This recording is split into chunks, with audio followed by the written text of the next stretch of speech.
Gracias. Bueno, gracias por la oportunidad de presentar en su reunión científica. Yo vengo en representación de un equipo de trabajo que es parte del Departamento de Estadística, Análisis y Gestión de la Información en Salud del Servicio de Salud Suroriente. Y lo que voy a contarles hoy día tiene el objetivo de explorar algunas oportunidades que pueden surgir de la implementación de este Centro Nacional de Inteligencia Artificial y el desarrollo que tiene el área suroriente de Santiago en la recolección de datos rutinarios de salud de la población y un poco la experiencia que estamos teniendo actualmente con un proyecto de investigación que conducimos en nuestra unidad para el estudio sobre qué ha sucedido en la salud mental de las personas menores de 20 años en el área suroriente de Santiago durante los últimos 20 años. Voy a hablarles algunas ideas sobre lo que, cómo podemos pensar esta relación entre la inteligencia artificial y la salud mental. Les voy a hablar de cómo funciona la recolección de datos rutinarios en el Sistema Nacional de Servicios de Salud y particularmente en nuestra área. Les voy a describir algunas de nuestros hallazgos preliminares. La verdad es que varios de estos hallazgos van a ser tratados en reuniones específicas con los equipos del Ministerio de Salud, que creo que hay algunas personas de ellos aquí. Así que no voy a ir mucho más en detalle de eso. Y voy a hablarles un poco de algunas áreas en que nosotros creemos que sus estudiantes, sus investigadores y el Servicio de Salud Suroriente podrían trabajar juntos. La salud mental y los servicios relacionados con la salud mental han estado históricamente vinculados a la inteligencia humana, por esencia. No tenemos ningún examen de laboratorio, ni ningún examen objetivo que nos permita cuantificar los problemas de salud mental. De hecho, los problemas de salud mental son usualmente diagnosticados por un clínico que tiene un entrenamiento y que realiza una entrevista estructurada en búsqueda de los síntomas para cumplir los criterios de algún estándar. Y durante el periodo que hemos vivido los últimos 2 años, el periodo pandémico, los servicios de salud mental se han transformado, dando paso a los servicios remotos, y estos constituyen una gran oportunidad para aprender de lo que ocurre ahí. Recientemente, la verdad es que la integración entre inteligencia artificial, servicios digitales y salud mental está siendo cada vez más relevante en la literatura científica y también está siendo más importante para el diseño de servicios y para la planificación. Las terapias de salud mental original en general están orientadas a poder trabajar en este triángulo entre lo que son los pensamientos, las conductas y los sentimientos que tienen las personas, e involucrar a través de una relación terapéutica el trabajo sobre cómo estos pensamientos o conductas o sentimientos pueden generar desadaptación o malestar. Muchos de estos patrones de conducta pueden ser observados directamente, pero la verdad es que buena parte de la observación que tenemos de estos pensamientos, conductas o sentimientos provienen del reporte verbal que hacen las personas o de la respuesta que las personas dan a los cuestionarios que nosotros utilizamos comúnmente. La gran pregunta es cómo podemos en realidad hacer entrega de un tratamiento para el área de la salud mental con mayor precisión, dado que el que entrega el servicio usualmente es un ser humano, y los seres humanos tenemos una gran cantidad de sesgos y una gran cantidad de experiencias que nos pueden hacer variar en nuestro performance durante la entrega de un servicio de salud mental, por ejemplo. Y es aquí donde la inteligencia artificial y las tecnologías derivadas de la digitalización de nuestra vida están haciendo aporte. Pero la cosa no es simple. En salud mental, un buen ejemplo de las dificultades que tenemos para poder diagnosticar problemas es la depresión.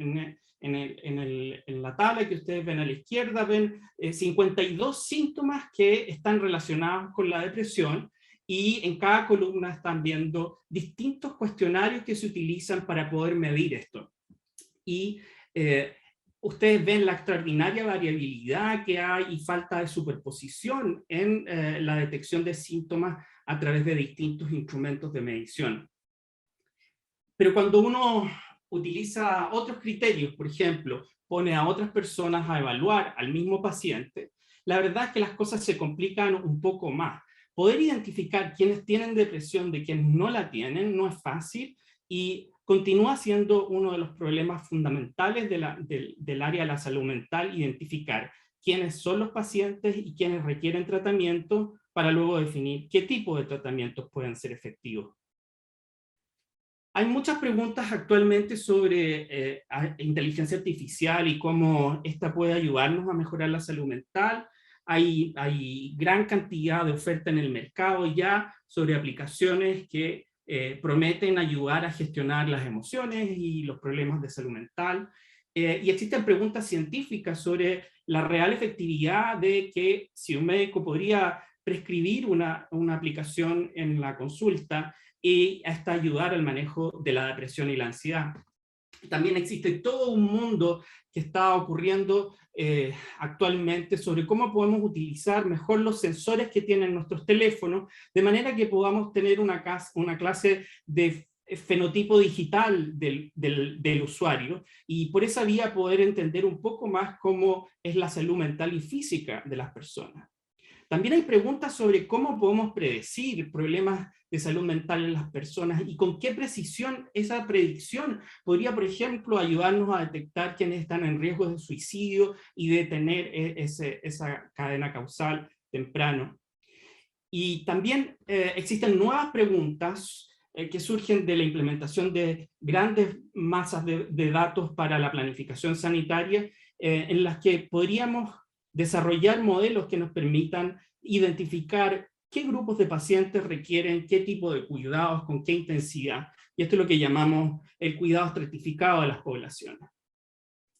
Desde el punto de vista sanitario, la epidemiología actual y la gestión de la información sanitaria y la planificación usualmente ha estado basada en encuestas y en el seguimiento de cohortes poblacionales que provienen de muestras que pueden ser personas con una enfermedad, personas que nacieron en un mismo tiempo, en un mismo periodo, un año, o personas que están en tratamiento por alguna condición. Y en el caso de Chile, nuestra población, la información que contamos de ella, está dividida por los seguros públicos y privados, y esto es un problema. Voy a volver sobre eso al final. Las instituciones que proveen servicios de salud hoy día, la mayor parte tienen bases de datos donde se almacena la información que se recolecta en los encuentros clínicos o en la provisión de servicios, y esa información con distintos niveles de complejidad se utiliza para tomar decisiones en algunos casos, en otros se utiliza también para poder hacer gestión y administración de los servicios de salud, pero todavía hay un mundo que explorar sobre la integración de cómo esta información de las personas puede conectarse con dispositivos como su teléfono o otros tipos de sensores que están disponibles hoy día en la vida cotidiana de las personas. Los registros administrativos registros rutinarios permiten que, por ejemplo, podamos tener información demográfica de las personas, podemos tener las notas que toman los médicos, los clínicos, los profesionales de la salud, tenemos almacenado información sobre el laboratorio, tenemos imágenes, procedimientos, intervenciones y también en algunos casos material genético de las personas. Esta información va a ciertas ontologías o sistemas de codificación, ustedes conocen algunos de ellos, el CIE-10, SNOMED, otros que son estándares con los cuales nosotros podemos agrupar diagnósticos y poder hacer comunicable las transacciones entre los sistemas de información y la decisión de los sistemas de salud. Y por último, también tenemos la oportunidad de utilizar toda esta información para hacer predicciones sobre los resultados clínicos de las personas. Lo que es más interesante es que en la actualidad nuestro sistema tiene, progresivamente está almacenando con mayor continuidad, precisión, una cantidad de información que es importante para resolver problemas personales del individuo, para tomar una decisión, por ejemplo, en el punto de cuidado donde la persona se está atendiendo, en un centro de atención primaria. Son utilizados para producir estadísticas nacionales, pero también, y esto es el área donde probablemente vamos a discutir más, tienen que ver con, son oportunidades nuevas para producir investigación basada en datos de la realidad. Piensen teóricamente que ustedes tienen 11 millones de pacientes, y para cada uno de esos pacientes tienen diagnósticos, tienen medicamentos, tienen resultados de exámenes de laboratorio y además tienen características demográficas, como por ejemplo la edad, el sexo, dónde vive o características como su etnia. Esta información puede ser utilizada para identificar, por ejemplo, personas que tienen mayor riesgo, por ejemplo, por la coexistencia de dos enfermedades, producir tipologías de pacientes que requieren distintos niveles de atención, y las máquinas pueden ayudarnos a identificar nuevos tipos de agrupamientos que desconocemos para aprender del origen de algunas enfermedades. Esto es particularmente relevante para el área de la salud mental, porque en un área donde tenemos tantos problemas de predicción, predicción y de precisión para el diagnóstico y el tratamiento, el uso de diversas fuentes de información promete llevar a mayores niveles de precisión y ofrecer tratamientos que sean más efectivos para cada persona, utilizando intervenciones que sean adecuadas a las necesidades de cada individuo. Esto es un buen ejemplo de cómo hoy día este tipo de información que, por ejemplo, en Inglaterra, el Biobanco de Inglaterra, del Reino Unido, perdón, logra identificar, utilizar información de 500.000 ciudadanos, personas que viven en el Reino Unido, y poder conectar sus datos del registro clínico electrónico con datos específicos que se han recolectado directamente con ellos sobre su salud, y poder tener una visión clara de más o menos las relaciones que existen entre, por ejemplo, tener síntomas depresivos, estar obeso o tener dolor. Y mucho de este conocimiento que proviene de los grandes datos podría llegar a transformar muchas de las ontologías psiquiátricas que tenemos. En nuestro Departamento de Gestión e Información de la Salud, la labor fundamental es utilizar la información para mejorar la gestión de una red completa de servicios. Y Francisco podrá contestar un poco sus preguntas respecto a esto. Francisco Suárez, que está hoy día en nuestra reunión, que es el jefe de esta unidad, podría contarles un poco más de detalle de cómo es que esta unidad trabaja para gestionar los datos y generar también transformación de los servicios. Hay estándares, normas, guías para la implementación de procesos y para la recolección de datos. Y este trabajo continuo de esta unidad permite que nosotros tengamos información continua de los usuarios en todo el circuito de servicios que están en la red pública. Tenemos admisiones, citas, atenciones, diagnósticos, prescripciones, solicitud de exámenes, procesos y algunas de estas cosas llevan a derivaciones, referencias, contrarreferencias, citas a niveles de especialistas, atención, por ejemplo, en hospitalizaciones de día, o hospitalizaciones en unidades de corta estadía en el caso de salud mental, y vuelta de alguna forma también siempre a las atenciones habituales que la gente tiene más cerca de donde viven, que es la atención primaria. Y evidentemente también la información que se recolecta continuamente de las atenciones de urgencia está disponible en nuestra unidad. Esto permite que a nivel de la gestión del servicio, actualmente se utiliza esta información para estratificar riesgos y definir qué poblaciones podrían requerir mayor tipo de servicio, y también permite monitorar procesos y metas que son importantes para la gestión clínica y compromisos de gestión nacional para alcanzar las metas del Sistema Nacional de Salud.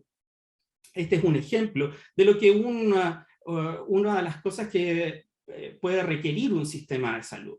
Pensemos en un paciente que está esperando en una urgencia y que es clasificado según su nivel de riesgo para poder acceder a su atención. Hay tiempos de espera y esta información puede ser utilizada de manera simple, disponible, para que las personas puedan saber en qué momento están en espera y por qué están en espera.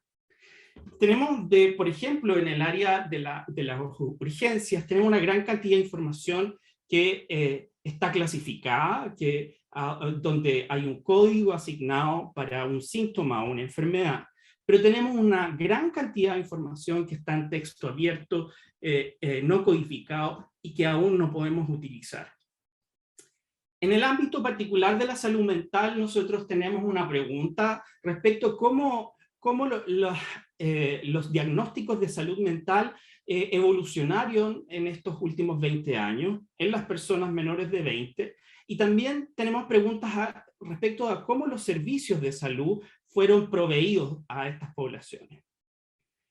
En el área suroriente se concentró durante la pandemia una gran cantidad de infecciones, y buena parte de los casos en las áreas metropolitanas estuvieron concentradas en el área suroriente.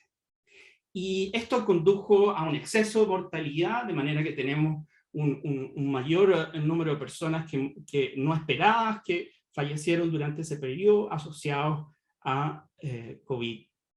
Y dentro de la Organización de Servicios de Salud del país, el Servicio de Salud Suroriente y el norte de Santiago son los que mostraron mayores niveles de exceso de mortalidad. En general, por el censo sabemos que tenemos aproximadamente 500.000 personas menores de 20 viviendo en el área suroriente, y una buena proporción de las atenciones del área suroriente, de las personas que están adscritas a alguna atención, que alguna vez han conectado en cada año con el suroriente, están entre 450.000 y 510.000 personas. Siempre vamos a tener como un exceso porque hay personas que vienen de otras áreas de Santiago y pueden recibir atención igualmente. Y esto es para mostrarles cómo ha ido evolucionando un poco algunos indicadores. Esto es como ustedes ven la edad promedio para tener un hijo en el área suroriente, y aquí ven la distribución por grupo etario, cómo ha ido siendo transformada. Desde originalmente en el 2011, una buena parte de las madres eran jóvenes, y este número ha ido en disminución con el tiempo, y aumentando el número de madres mayores de 30.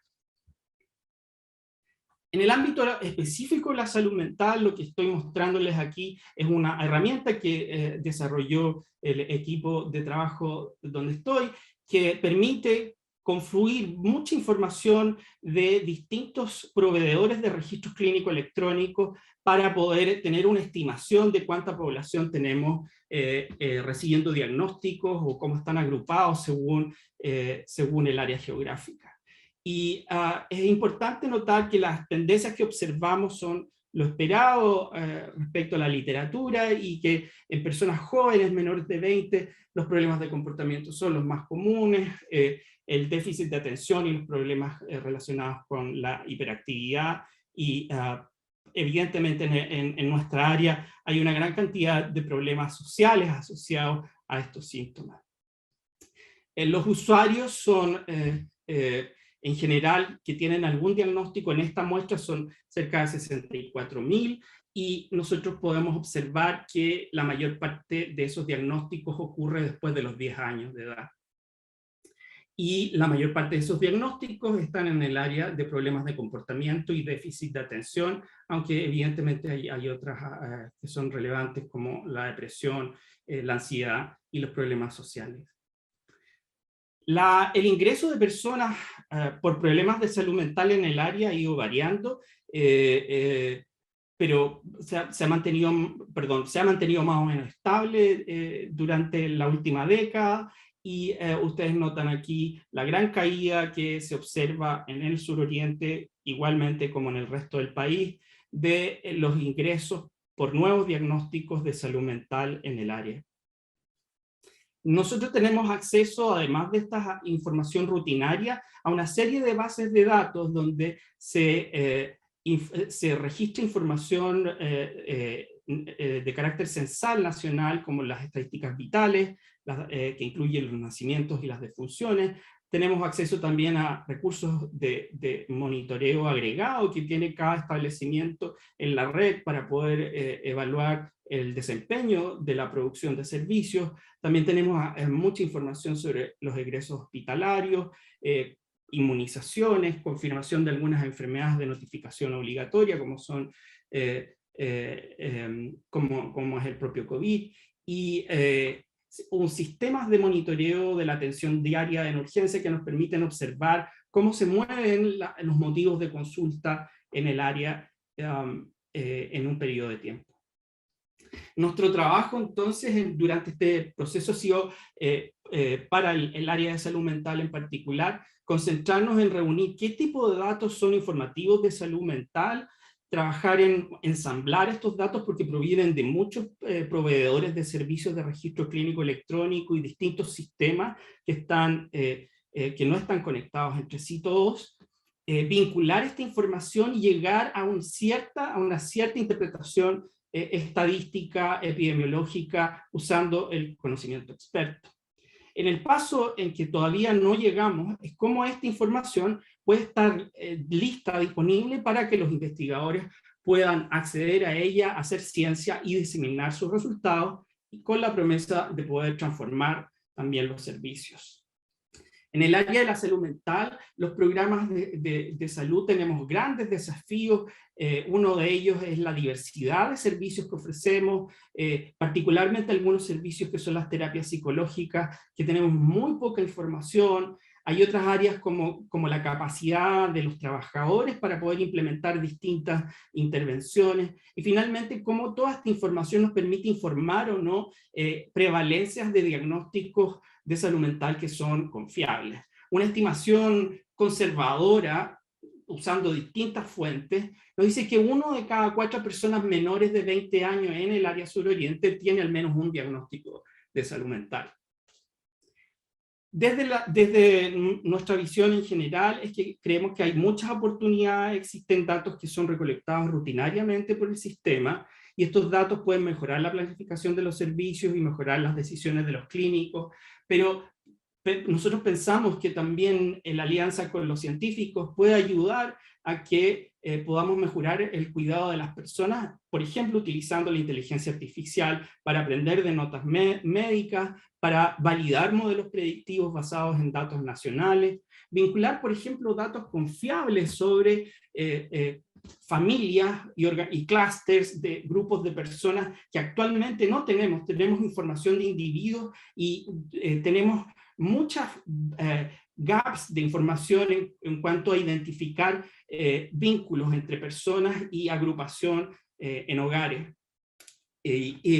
Otro área importante desde el punto de vista de mirar los datos con una perspectiva geográfica es agrupar por escuelas o por áreas geográficas. También son áreas de tremenda importancia dado lo relevante que es la distribución espacial de la enfermedad para poder entender sus causas y abordarlas. Y finalmente yo creo que hay áreas muy relevantes respecto a cómo la inteligencia artificial podría ayudarnos a optimizar algunos resultados. Y esta es un área donde nosotros creemos que existe mucho trabajo donde podríamos colaborar, que es el área particularmente de las notas médicas y la gran cantidad de texto que tenemos y que actualmente no tiene uso directo, dada la densidad de información que existe. Hay bastante en la literatura que ustedes, probablemente algunos de ustedes conocen, que cómo podemos utilizar texto libre e información tabular que ya existe y que está clasificada para poder tener una mejor predicción de diagnósticos en relación a la información que los clínicos completan, por ejemplo, en una visita a urgencia. Esto es importante porque aun cuando prospectivamente nosotros podríamos decir que en algún momento el Sistema Nacional de Salud va a normar el egreso de urgencia, necesariamente poniendo criterios como estandarizados y codificados, existe una gran cantidad de información para atrás actualmente que no tiene utilidad y que está almacenada en los servidores y que no hemos podido aprender de ella todavía. Dentro de los desafíos, yo pienso que una de las áreas prioritarias es el involucramiento de las personas, y particularmente de los niños, los jóvenes, sobre los usos de la inteligencia artificial y de su información de salud para el bien de todos. Existe mucha evidencia de que los países que han avanzado rápidamente en utilizar, hacer disponible la información de las personas para uso científico han hecho grandes esfuerzos para que las comunidades y las personas participen en este proceso. Hay alianzas de trabajo que tenemos que cumplir con las comunidades.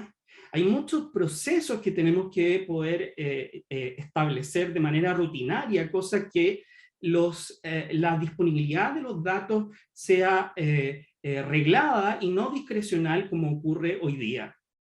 También hay muchos problemas que tenemos que poder abordar en términos de diferenciar cosas que podríamos hacer a nivel individual, cuánto de la inteligencia artificial podría realmente ayudar a un individuo a poder, a un médico, a un clínico, a tomar una mejor decisión con un paciente, y cuánto de las decisiones que son de carácter poblacional, de asignación de recursos, de planificación, podría también verse beneficiada de la inteligencia artificial. Creo que también es importante no olvidar que existen grandes problemas científicos con la predicción, dado las dificultades en el área de la salud mental. Es claro, en el error de medición, en los sesgos que tienen nuestras muestras. Ya les hablé de que los datos que nosotros tenemos corresponden a los usuarios de la red pública, pero no tenemos nada de precisión y de información accesible sobre los usuarios de la red privada, aunque probablemente esto pueda haberse transformado con la creación o la integración del Sistema Nacional de Salud. Solo mostrarles que hay ejemplos, cosas que yo ya he hecho en otras partes, el trabajo que hice en Inglaterra, donde en un grupo de estudio grande que existe en una corte de niños que nacieron, cuyos padres nacieron en la década de los 90, estamos enviando cámaras a las casas y con estas cámaras podemos acceder a episodios de la vida cotidiana y anotar en detalle qué está ocurriendo en esas interacciones, cuando los niños se alimentan, cuando juegan o cuando están con sus padres. Tenemos información de video, de audio, distintas perspectiva egocéntrica y en tercera persona, y nosotros estamos anotando en detalle todas estas conductas, porque la verdad es que utilizar las máquinas hoy día para hacer aprendizaje, por ejemplo, de imágenes, es muy complejo en este tipo de problemas. Así que lo que hacemos actualmente es anotar manualmente con ojo humano qué estamos observando. Y anotamos en detalle muchas cosas. Parte de esas cosas nos permiten estimar la proporción de eventos por minuto, por ejemplo, de sonrisas o de estados emocionales positivos, y esto en el largo plazo es la promesa de que podamos utilizar esta información como una verdad a la cual podamos proveer al computador que nos permita identificar estas conductas de manera automática, de forma que el escalar este tipo de estudios ya sea mucho más fácil para grandes muestras. También todo lo que hacemos en términos de extraer del texto, de lo que las personas dicen, transformarlo a texto y luego analizar el texto, es una gran promesa para el área de la salud mental, y hay nueva evidencia que la estructura en la cual se conforma la gramática puede tener fallos tempranos en personas que van a desarrollar esquizofrenia, y entonces este tipo de metodologías nos puede permitir hacer un diálogo, lo que es la inteligencia humana y las máquinas. Pero siempre pensando en que para que podamos hacer esto necesitamos involucrar a las personas. Esto es un ejemplo. Parte de todo nuestro trabajo era hacer muchos eventos comunitarios en el Museo de Ciencia local, en el cual utilizamos estas cámaras para proveérselas a las personas durante una visita al museo, que probaran las cámaras, y podemos ahí observar cuáles eran las limitaciones éticas, las preocupaciones de las personas sobre ser visto usando estas cámaras. Y nosotros tuvimos experiencias muy exitosas que esperamos comenzar a replicar al final de este año. Esto es un ejemplo. En el suroriente tenemos la corte chilena de materno-infantil, de nutrición, que es del INTA, donde trabajo parte de mi tiempo, y en esas cortes que ocurren en el suroriente nosotros tenemos detallada información de ellos, y esperamos poder implementar en estos niños a partir del mes de septiembre el uso de cámaras, de manera que vamos a tener por primera vez datos también de la vida cotidiana de estos niños en sus hogares, lo que potencialmente nos podría, utilizando las mismas metodologías en cohortes distintos de poblaciones a lo largo del mundo. Esta es la corte de Mandela en Sudáfrica, con quienes trabajamos, la corte de pelotas en Brasil y los niños de los 90 en Inglaterra, que nos van a permitir hacer comparaciones muy interesantes utilizando la misma metodología. Hay muchas posibilidades. Yo solo mostrarles, este es un ejemplo de algo que surge del trabajo colaborativo entre distintos países. Y ahora solo dejar abierta la conversación para ver cómo podemos nosotros hacer esto aquí. Ok, Miguel, muchas gracias. Muy buena e interesante tu presentación. Bueno, para ser un poco ordenado, vamos, quien quiera o tenga alguna duda, consulta, levantar la mano, tanto presencial como online. ¿Okay?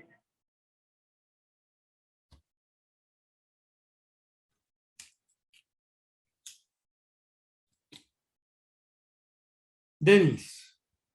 Sí, Denis por ahí está con la mano levantada. Hola, gracias Miguel por la presentación. ¿Me escuchan, no? Perfecto. Sí.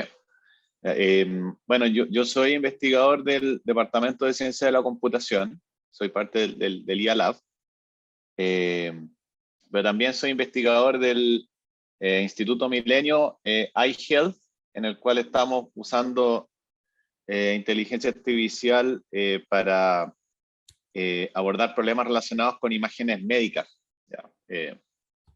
Por ejemplo, ahí la que lidera el proyecto es Claudia Prieto, y dos líneas. Una tiene que ver, por ejemplo, con reconstrucción de imágenes de resonancia magnética de forma más eficiente y rápida que lo que hacen las máquinas actuales, que pueden ser muy costosas, generar imágenes de muy buena calidad, pero se demoran, no sé, 3 minutos en generar una y puede ser medio complicado.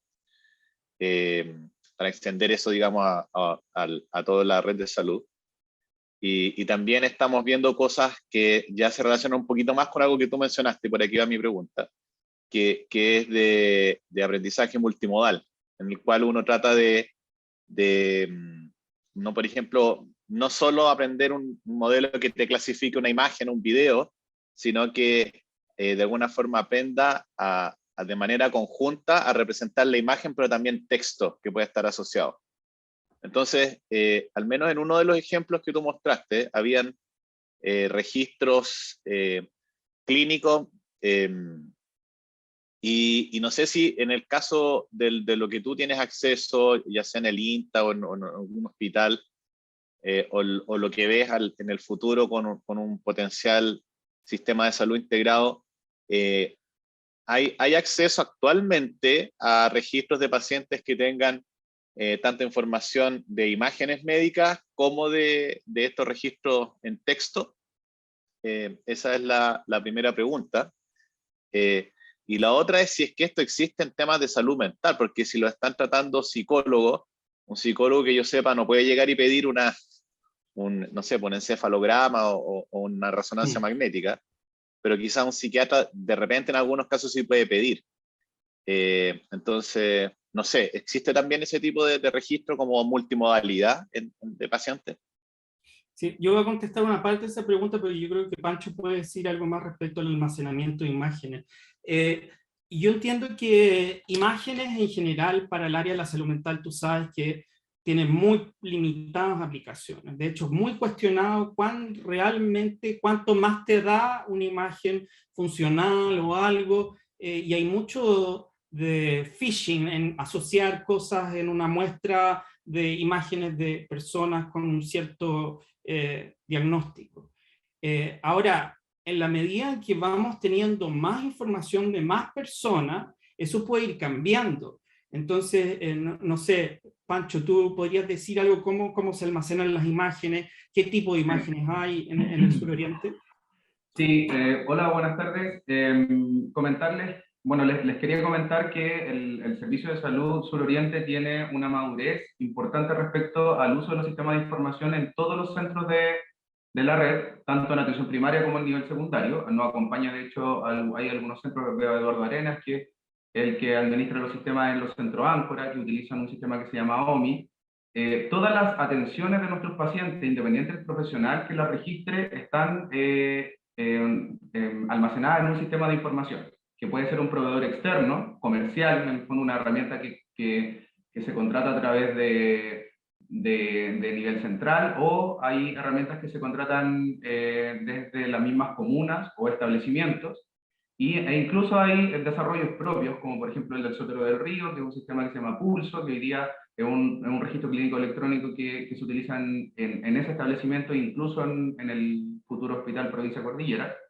Así que en el fondo todas las atenciones y la evolución clínica de los usuarios está contenida en los sistemas de información, y varía un poco la madurez de los sistemas de información que cada uno de los centros tenga, pero todos están informatizados, es decir, hoy día no deberíamos registrar información de la evolución clínica de los usuarios en papel.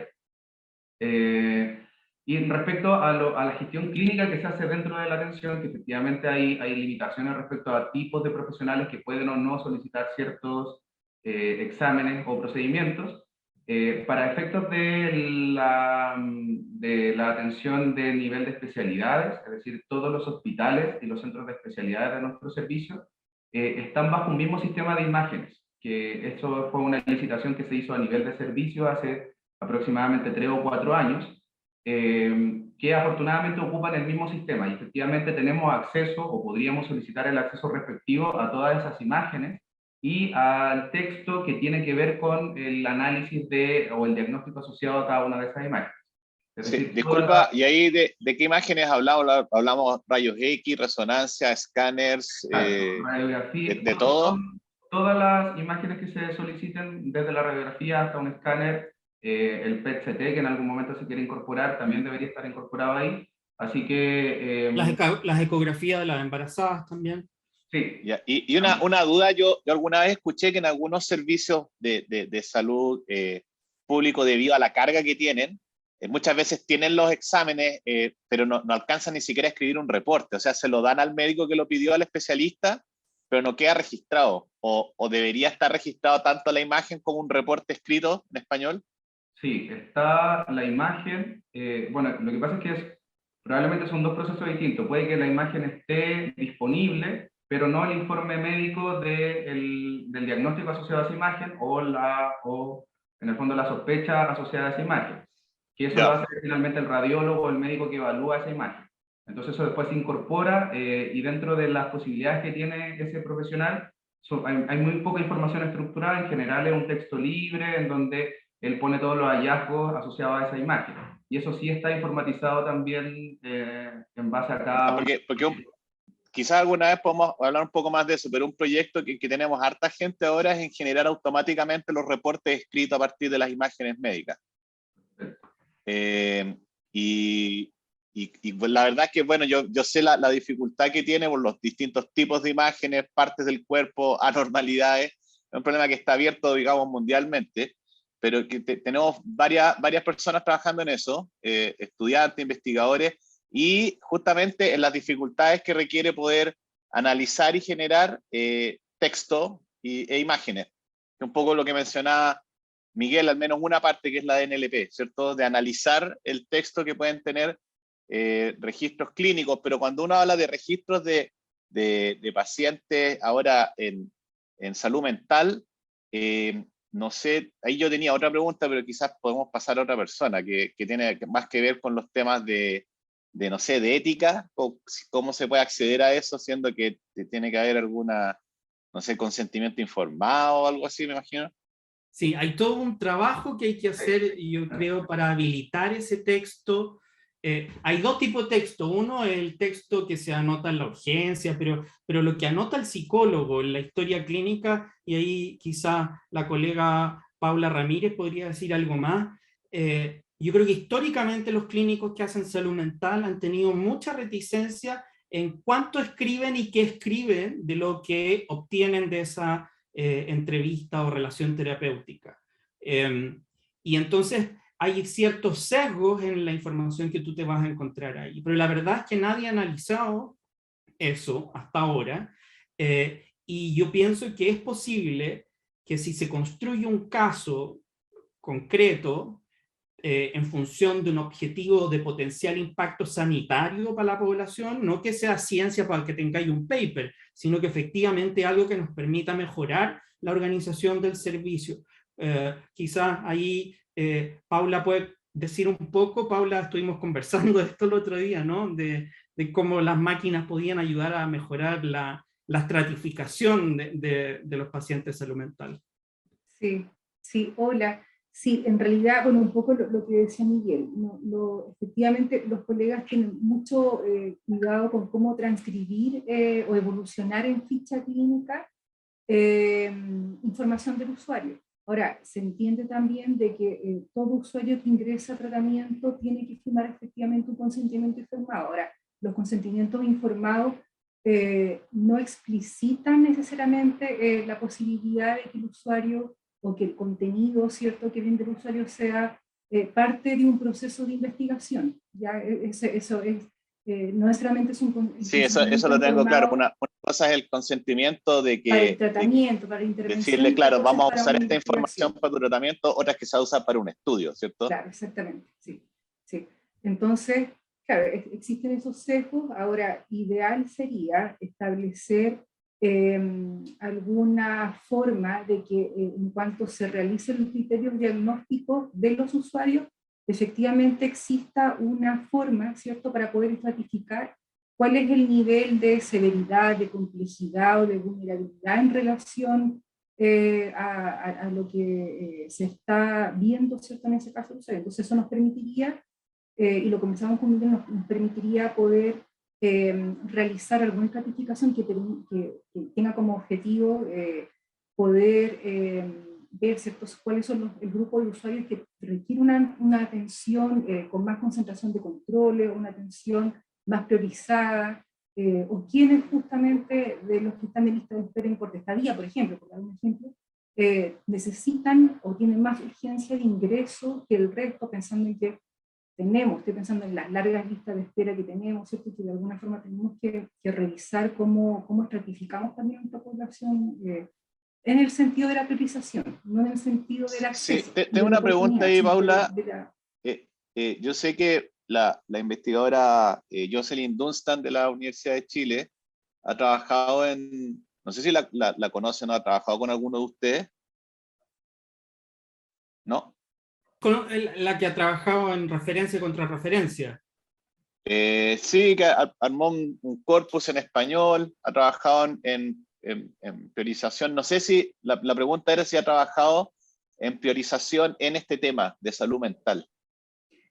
O esos No datos sé. no se han usado que ustedes sepan en ninguna investigación.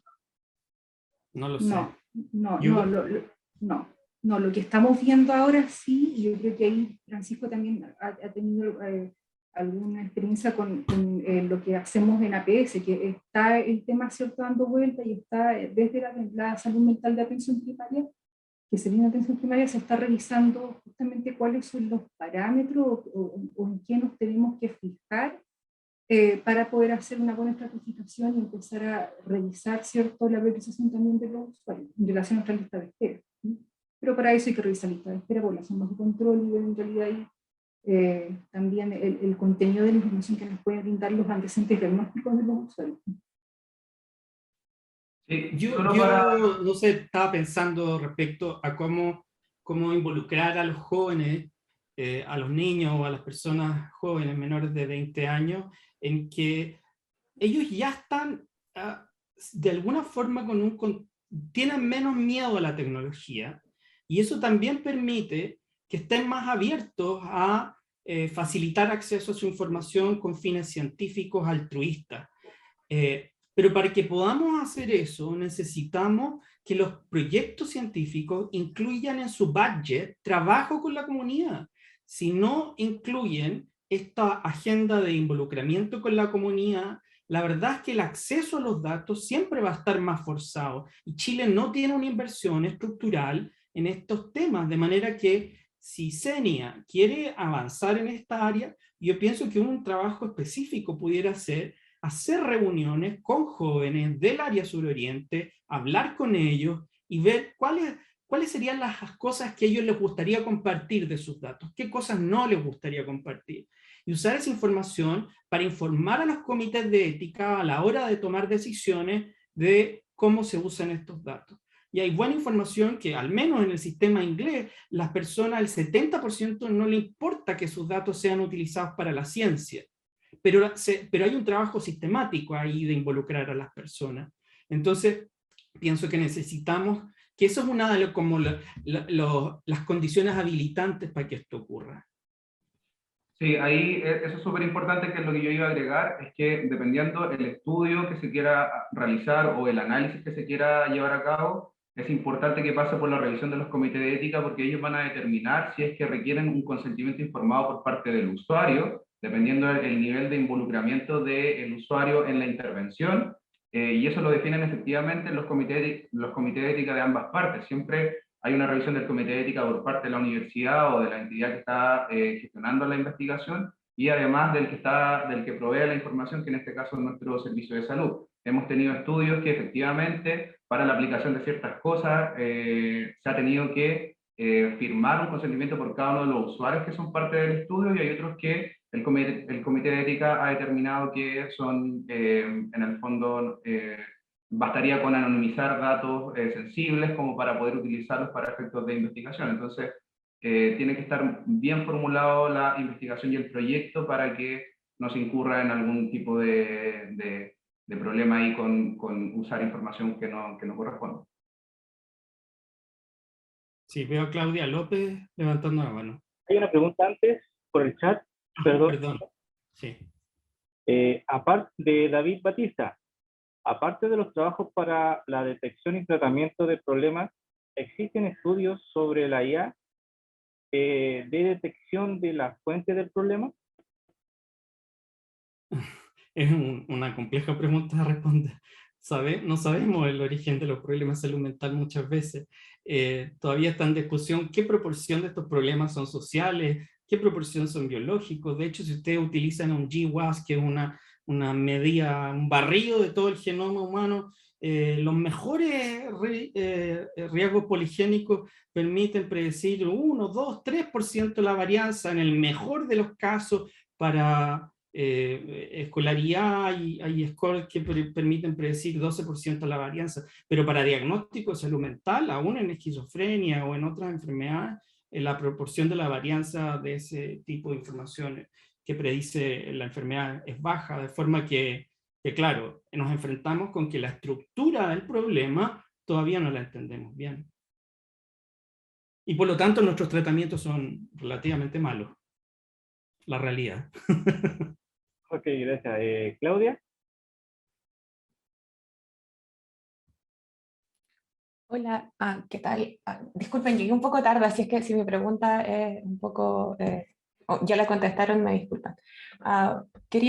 Estoy como súper de acuerdo con la idea de que es súper importante involucrar a las personas como a personas que tienen agencia sobre sus propios datos y sobre las ideas de anonimización, a pesar de que, por supuesto, es un mecanismo razonable. Hay harta evidencia también de que hay mucho dataset que ha sido anonimizado, pero que se ha podido devolver y que después terminamos también identificando a estas personas, y eso tiene efectos súper negativos para la ciencia y también es éticamente súper complicado para toda la gente que está metida en ese tipo de proyectos. Entonces, me parece que un camino más razonable es involucrar a la ciudadanía en este tipo de trabajo. Y apuntando un poco a eso y enfocando en este lado de las ideas que nos comentaba Miguel, quería saber si es que también hay, o si es que crees que hay por el lado de la gente que usaría estas herramientas, digamos psicólogos o la gente que toma decisiones en los hospitales, como la confianza o qué tendría que haber para que hubiera confianza suficiente para que algo, una sugerencia automatizada sea tomada en cuenta. Así como que hay que tomar en ese otro lado donde las personas también están involucradas y que creo que es fundamental para el éxito de cualquiera de estas ideas que se están discutiendo. Eso. Claudia, yo encuentro que esa pregunta es crítica. ¿Cuánto podríamos aceptar que una máquina nos sugiera tomar una decisión desde el punto de vista clínico? Y yo pienso que de eso no sabemos mucho. Yo no sé si Paula tiene alguna idea, pero no, hasta el momento no sé si tenemos alguna tecnología que le dé información a los clínicos de cómo priorizar pacientes o algo por el estilo en el área de la salud mental. Quizás Pancho tiene algunos ejemplos en otra área.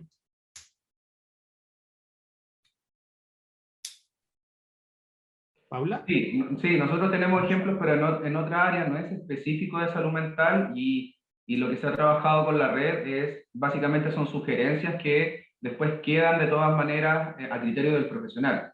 Lo que nosotros hacemos es, de toda la población del suroriente, que es el servicio más grande de todo Chile, poder estratificar el riesgo clínico general y la complejidad de cada uno de nuestros usuarios. Por ende, podemos estratificar y detectar cuáles son los usuarios que tienen una mayor complejidad clínica y que tienen una mayor probabilidad de consumir recursos en el siguiente periodo, como hospitalizaciones evitables, como atenciones de urgencia evitables.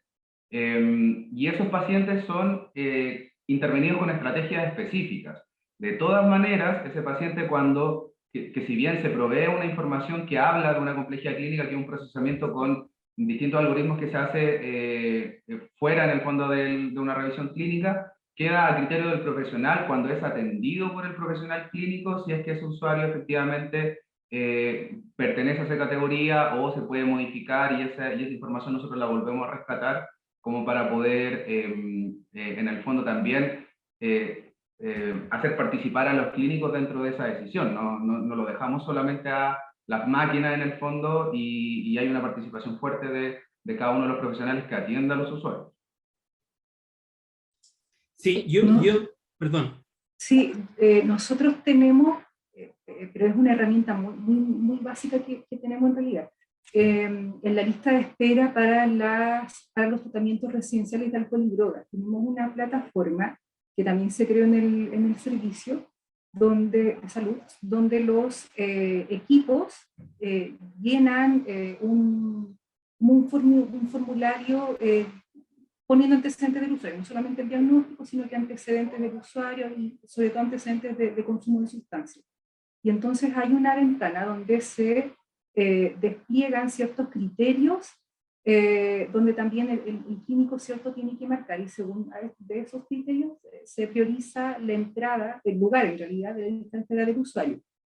Eso podría ser como una estratificación muy básica, no nos entrega mucho, nos ayuda a priorizar en realidad quién es el que tiene que ingresar más urgente, pero igual tiene algunos sesgos en relación a que el clínico marca, ¿cierto? Y sabe que en realidad si yo marco un poco más de criterios, igual estoy priorizando antes, ¿cierto? Antes de la plataforma el ingreso de algún usuario. Entonces, el que revisa la plataforma y revisa los casos tiene que volver a mirar los antecedentes diagnósticos, los antecedentes, ¿cierto?, la historia de consumo, los antecedentes de consumo, o el cuadro clínico del usuario igual. Sí, solo antes de darle el pase a Ivania, decir que de todas maneras, si uno revisa la literatura de Machine Learning and Prediction de outcome en salud mental, la verdad es que es muy mala. O sea, para individuos. Es decir, que si yo tomo una serie de parámetros y trato de hacer una predicción para tomar una decisión, no solo para clasificarlo, ¿no? El nivel de predicción es malo. Y entonces por eso es que existe esta todavía, y esto ocurre también en la planificación, en los temas de salud pública en general, en epidemiología, que es que somos buenos prediciendo grupos humanos, clústeres, pero somos muy malos prediciendo individuos, de forma que yo creo que estamos lejos de utilizar la toma de decisiones asistida para clínicos.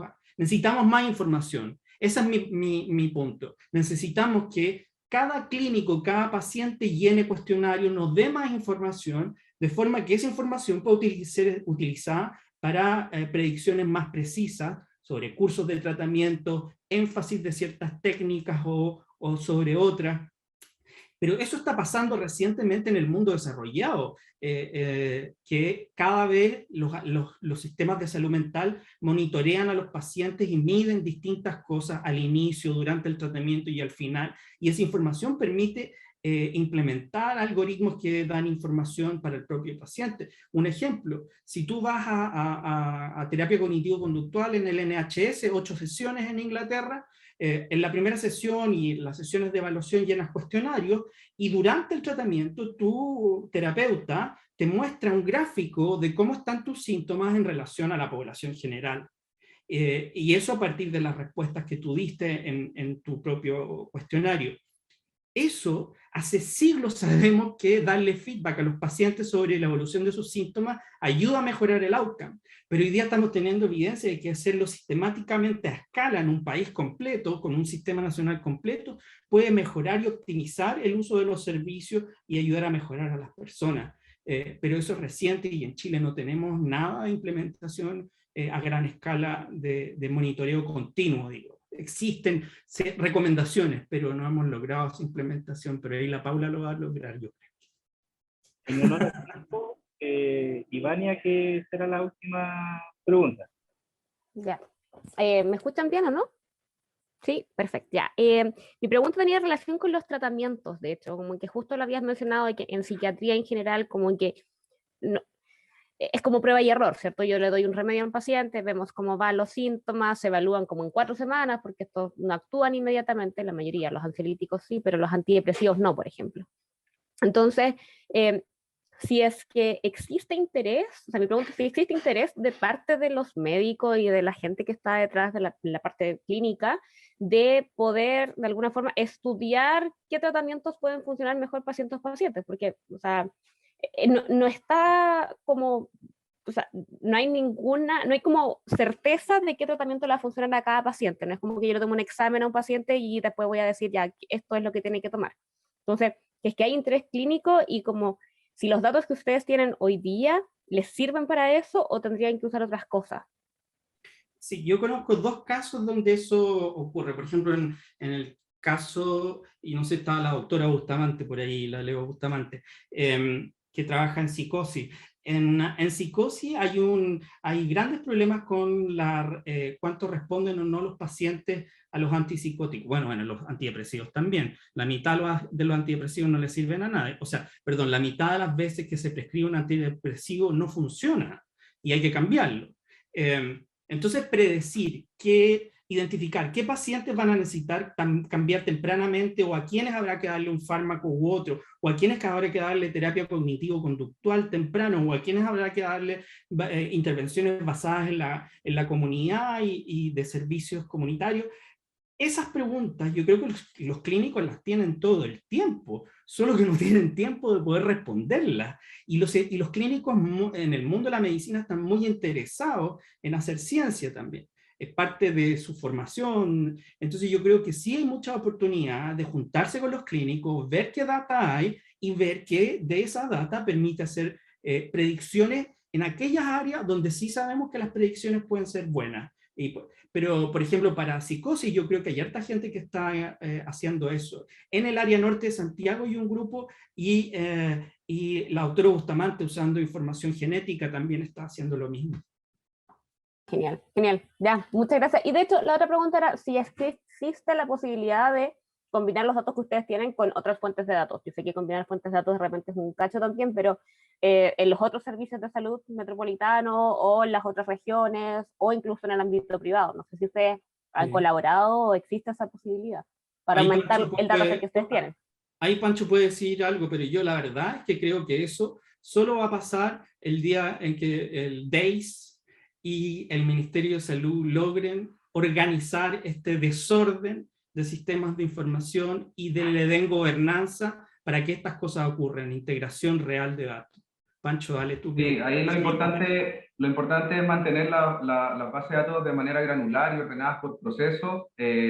Granular me refiero al número de identificación del paciente, puede ser el RUT, pasaporte, RUT u otro, pero mantenerla a ese nivel nominal, y eso facilita la incorporación rápida de otras fuentes de información. Nos pasó con el tema de COVID. Nosotros llevamos mucho tiempo trabajando bajo un modelo de datos para recepcionar información de los procesos clínicos que presentó Miguel, pero cuando surgió el tema del monitoreo de COVID, por ejemplo, fue una base de datos que fácilmente se pudo incorporar porque era trazable igual a nivel de RUT, por ende ya teníamos mucha información clínica asociada al paciente, y una base de datos nueva, pero que fácilmente se puede incorporar, y a su vez también fue fácil incorporar la inmunización, porque también es una base de datos nominal, podemos saber quiénes están vacunados y quién no. Entonces eso nos permite a nosotros poder ir incorporando distintas fuentes de información que estén también granular, o incluso que sean poblacionales también, ¿por qué no?